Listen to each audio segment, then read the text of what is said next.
მევენახეობა, მეღვინეობა ტრადიციულად კახური სოფლის მეურნეობის წამყვან დარგად ითვლება. აქ იშვიათად წავაწყდებით ფერმერს, რომელსაც თუნდაც მცირე ფართობზე ვენახი არ აქვს გაშენებული. რთველი ქვეყნისათვის ერთ-ერთი მნიშვნელოვანი მოვლენაა, რომელიც ხშირად დაძაბულადაც კი მიმდინარეობს და პოლიტიკური განხილვის თემად იქცევა. მნიშვნელოვანია, რომ ამ პროცესში მევენახეები, ყურძნის გადამამუშავებელი ქარხნები და ღვინის ექსპორტიორი კომპანიები თანაბრად კმაყოფილი დარჩნენ. ამისათვის ყოველწლიურად სპეციალურად შექმნილი შტაბი მუშაობს და მოვლენებს აქტიურად აკვირდება. ვინ ადგენს ბაზარზე ყურძნისა და ღვინის ფასს? რა მოთხოვნები აქვთ ფერმერებსა და ღვინის მწარმოებლებს? რამდენხან შეიძლება გაგრძელდეს დარგის სუბსიდირება და შემოსავლის მიღების რა ალტერნატიული გზები დარჩებათ მევენახეებს, როდესაც ყურძენში სახელმწიფო დამატებით თანხას აღარ გადაიხდის. დღეს ვეცდებით ამ კითხვებს გავცეთ პასუხი, თუმცა მანამდე კახელ ფერმერებს გასული სეზონის შეფასება ვთხოვეთ. რთველი იყო წარმატებული, არანაირი ჩაბარებაზე ყურძნის თაობაზე არ ყოფილა შეფერხები არც ერთ ქარხანაში და არც ერთ რაიონში. ეგ არის პრობლემა იყო იმის თაობაზე, რომ იყო კლიმატი ძალიან ცუდი, იყო წვიმები, ამიტომ წამალმა ვერ იმოქმედა და ყურძენი იყო ძალიან ნაკლები. გასულ წლებს რომ ვთქვათ ლარი იყო ანაზღაურება, უკეთესი იყო, მაგრამ 80 წელიწადით არ აუშავს. ქაწითელი და საფერავი კახეთში ყველაზე ფართოდაა გავრცელებული. წელს ღვინის მწარმოებელმა ქარხნებმა 65,000 ტონა ქაწითელი და 42,000 ტონაზე მეტი საფერავი გადაამუშავეს. სახელმწიფო ბიუჯეტიდან ყურძნის სუბსიდირებისათვის გამოყოფილი თანხიდან ყველაზე მეტი სწორედ ამ სახეობებზე დაიხარჯა. ჯამში სუბსიდიისათვის ბიუჯეტიდან 40 მილიონ ლარამდე გამოიყო.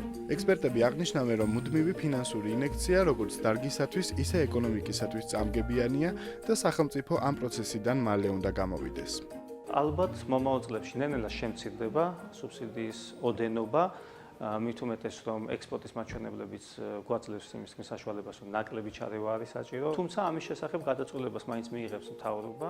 ყურძნის გადამამუშავებელი ქარხნების წარმომადგენლები ფიქრობენ, რომ თეთრ ყურძენზე ფასის შენარჩუნება სუბსიდირების გარეშე რთული იქნება. მევენახეები კი პროდუქტის თვითღირებულებას ითვლიან და იმედი აქვთ, რომ ღვინის მწარმოებლების მიერ შემოთავაზებული თანხა მათ ხარჯებს დაფარავს. ჩემი აზრით, თეთრ ყურძენზე სუბსიდია უნდა იყოს აუცილებლად.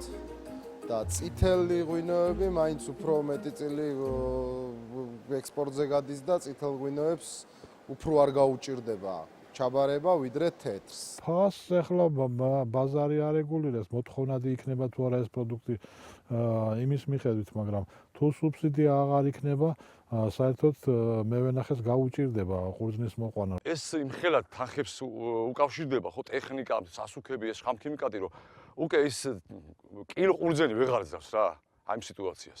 აი ეს არის პრობლემა. კახეთისგან განსხვავებული მდგომარეობაა შიდა ქართლში. ამ რეგიონში ვენახების სიმცირის გამო ეს დარგი არასოდეს ყოფილა სუბსიდირებული.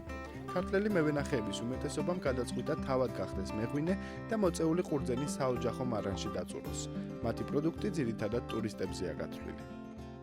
ყურძენს გაყიდი, არაფერი ხელში არ ახარდება რა. ღვინის გაყიდვა უფრო მეტად სარფიანი საქმე არის, შემოსავლიანიც არის. ვაყენებ ღვინოს და ღვინოს ვყიდი. ტურისტები მოდიან ჩემთან და რომ ვისაც როგორი ღვინო მოეწონებათ, მე აქ სუვენირად თავის სამშობლოში. ისე გამოდის, რომ ჩემი ღვინო თითქმის სოფლიოს ყველა ქვეყანაში მოხვდა. სწორედ ასეთ სქემას თავაზობენ კახელ კოლეგებს ქართველი მევენახეები. ღვინის ეროვნული სააგენტოს რეკომენდაციაც მსგავსია. რამდენიმე წელიწადში სუბსიდია აღარ იქნება. შემოსავლის ალტერნატიული წყარო კი საოჯახო მარნები, კოოპერატივის გზით გაერთიანებული მეურნეობები და არატრადიციული ჯიშის ყურძნის მოყვანა შეიძლება გახდეს. მევენახეობა მეღვინეობა მომგებიანი დარგია. იქნება სუბსიდირება თუ არ იქნება, მაინც ყურძენი და ღვინო იძლევა იმდენ შემოსავალს, რომ ღირდეს ამ საქმით დაკავება. კახელებს აქვთ დიდი უპირატესობა იმისა, რომ დიდი მოსავალი აქვს, შესაბამისად იმათ უფრო დიდი მარნების შექმნა შეუძლია და როგორც ევროპაში ამჟოლი, ასევე საკუთარი ღვინო გამოუშვან დიდი რაოდენობით, რაც ალბათ თავისუფლად ჩაანაცვლებს ამ ქარხნის ღვინოს.